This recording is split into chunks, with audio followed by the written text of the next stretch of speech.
क्या आप कभी नरक की गलियों में गए हैं? वो जगह जहां आत्माएं कराहती हैं, चीखती हैं और हर पल अपने कर्मों की आग में जलती हैं। गरुड़ पुराण में वर्णित 28 भयानक नरकों की वो यात्रा आज मैं आपको सुनाने जा रहा हूँ, जहाँ विश्वासघात, लालच, क्रूरता और छल की सजाएं दी जाती हैं। ये सिर्फ कहानी नहीं, एक चेतावनी है, एक डरावना सच जो आपकी आत्मा को झकझोर देगा। तो जुड़िए मेरे साथ, क्योंकि अब आप प्रवेश करने वाले हैं उन गलियों में जहाँ पाप अमर है और पश्चाताप से पहले दर्द ही दर्द है। कही अनकही बातें, हिंदी हॉरर स्टोरी। मैं आदित्य, पेशे से एक यूट्यूबर और शौक से रहस्यमयी चीजों का पीछा करने वाला। मेरा चैनल बढ़ रहा था, पर एक विषय था जिसे छूने से मैं डरता था, मृत्यु और उसका रहस्य। लेकिन सब कुछ बदल गया उस दिन जब मुझे एक सीलबंद पुस्तक मिली, गरुड़ पुराण का तामसिक संस्करण, जो आम जगहों पर नहीं मिलता। पुस्तक पर खून के छींटे थे और नीचे लिखा था, जो इस पुस्तक को पढ़े वो मृत्यु के पार देखेगा, पर लौटकर शायद न आए।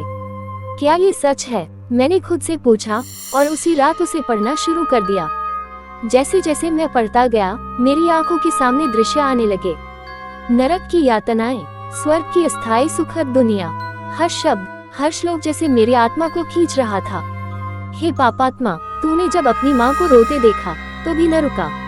हे पुण्यात्मा, तूने भूखे को अन्न दिया, अब तुझे अमृत मिलेगा। अचानक मेरी रीढ़ की हड्डी में ठंडक सी दौड़ गई। मेरे कमरे की लाइट अपने आप बुझ गई और उस गरुड़ पुराण की किताब से धुआं निकलने लगा। ये क्या हो रहा है? मैं चिल्लाया, पर मेरी आवाज दीवारों से टकराकर लौट रही थी। रात के 3:33 बजे मैंने खुद को एक अंधेरे जंगल में पाया। मेरे हाथ में वही किताब थी और सामने खड़ा था चित्रगुप्त। आदित्य, उसकी आवाज से जमीन कांपने लगी। तूने जिस रहस्य को जानने की कोशिश की है, उसकी कीमत चुकानी होगी। कब? कौन सी कीमत? स्वयं नरक का अनुभव। और तभी सामने एक विशाल दरवाजा खुला, जिस पर लिखा था, यमलोक कर्मों का वास्तविक न्याय। मैंने सबसे पहले एक उज्जवल स्थान देखा। वहाँ संगीत था, गंधर्व थे, अप्सराएं थी, लेकिन सब बहुत शांत। इतना शांत कि वह शांति ही डराने लगी।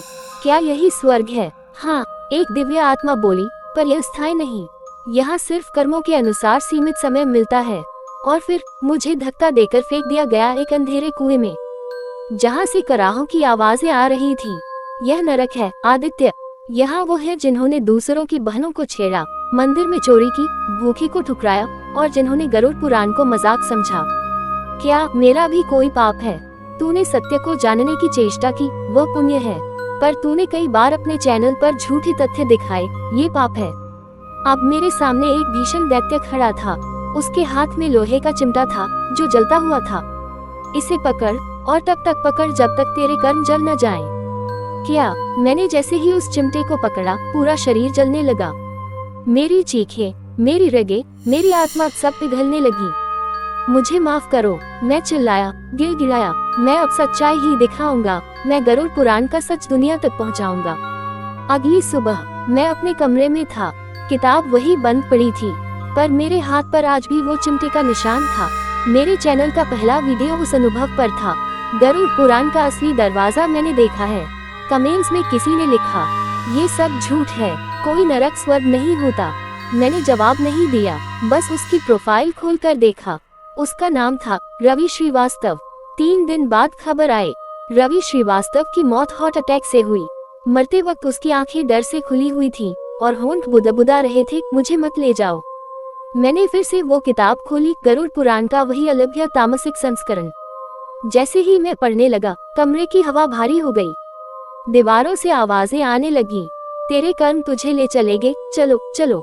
और अचानक किताब से एक आत्मा निकली। उसका चेहरा जला हुआ था, आंखें सफेद और खाली। मैं वही हूँ जिसे तूने भूखा देखकर अनदेखा कर दिया था आदित्य। तू मुझसे क्या चाहता है? तेरी आत्मा। मेरे सामने अब एक विशाल कक्ष था, जहाँ चित्रगुप्त अपने सिंहासन पर बैठे थे। उनके हाथ में एक स्वर्ण पन्नों वाली पुस्तक थी, जिसके हर पन्ने पर किसी आत्मा का जीवन लिखा था। आदित्य, तेरे कर्मों का हिसाब अधूरा है। क्या तू गवाही देना चाहेगा? क्या मेरा भी मुकदमा चलेगा? हर आत्मा का चलता है। मैंने खुद को देखा, एक दृश्य उभरा। एक वृद्ध महिला मुझे पानी के लिए पुकार रही थी और मैंने अनदेखा किया था। फिर वो रात जब मैंने व्यूज के लिए एक झूठी प्रेत आत्मा की वीडियो बनाई थी। क्या ये पाप है? तेरे ही कर्म जवाब देंगे। चित्रगुप्त ने कहा और मेरी आत्मा के सामने 7 दृश्य रख दिए। हर दृश्य मेरी आत्मा पर घाव दे गया। अब मुझे एक स्वर्गिक द्वार पर ले जाया गया। वहाँ सुगंध, रोशनी, नृत्य और देवदूत थे। पर रुक, ये तेरा नहीं है। ये वो आत्माएं हैं जिन्होंने निस्वार्थ सेवा की है, बिना दिखावे के। और फिर मुझे दिखाया गया नरक, जहाँ आत्माएं चिल्ला रही थीं, मुझे एक और मौका चाहिए, मुझे 2 घड़ी सांसें दो। लेकिन वहाँ सिर्फ तीव्र न्याय था, कोई रहम नहीं, कोई अपील नहीं, केवल परिणाम। चित्रगुप्त बोले, तेरे भीतर अभी भी चिंगारी है, तू सच फैलाना चाहता है, लेकिन ये रास्ता कठिन होगा। क्या मैं वापस जा सकता हूँ? हाँ, लेकिन तू अब कभी सामान्य नहीं रहेगा। तेरे सपनों में आत्माएं आएंगी, तेरे जीवन में अकस्मात हादसे होंगे, लेकिन तू सच्चाई की मशाल लेकर चलेगा। मैं फिर अपने कमरे में था। घड़ी की सुई फिर रात के 3:33 पर थी और किताब गायब थी। पर दीवार पर लिखा था, अब तू ही अगला लेखक है, अगली चेतावनी लिखने वाला। उस दिन से मैंने अपने चैनल का नाम बदल दिया, स्वर्ग नरक की असली गाथा। अब हर हफ्ते मैं एक नई आत्मा की कहानी सुनाता हूँ। कुछ मेरे पास खुद आती है, कुछ सपनों में, और कुछ रात को उस दरवाजे से गुजरती हुई।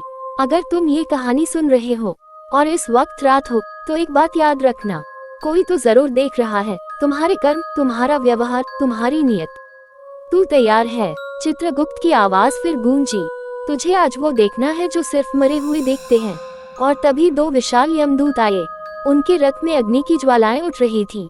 उन्होंने कहा, आ बैठ, समय कम है, नरक की गलियां तुझे पुकार रही हैं। मैंने डरते हुए कदम रखा और रथ हवा में उड़ चला। रथ रुका। देख, ये वो लोग हैं जिन्होंने विश्वास तोड़ा। एक आदमी जंजीरों से जकड़ा हुआ था, उसका शरीर जल रहा था, पर वो मर नहीं रहा था। वो चिल्लाया, मैंने सिर्फ अपने भाई को उसकी जमीन से धोखा दिया था, ये सजा क्यों? यमदूत बोले, तूने उसके सपनों को जलाया, अब तेरे सपने तड़पेंगे यही हर पल। यहाँ हर आत्मा अंधेरे में थी, उनकी आंखें निकाल दी गई थीं। मैंने दूसरी शादी छुपा के की थी, अब मेरी आत्मा भटक रही है। यहाँ के प्रेत सिर्फ कानों से पहचानते हैं और चीखों से अपना बदला लेते हैं। हर तरफ खून, जलती हुई आत्माएं जमीन में धंसाई जाती थी और फिर बाहर खींची जाती थी, बार बार, हर बार, जैसे सजा कभी पूरी नहीं होती। मुझे लगता था जानवरों को मारना काम था, अब हर क्षण मेरी आत्मा को वही जानवर नोचते हैं। यहाँ आत्माओं को तेल में उबाला जाता है, धीरे धीरे, जैसे पापों का ताप हर त्वचा से रिस रहा हो। एक महिला आत्मा रो रही थी, मैंने गरीबों का राशन चोरी किया था, भूखी को भूखा रखा। अब मैं हर क्षण खुद को उबालते देख रही हूँ, कोई तो मुझे निकाल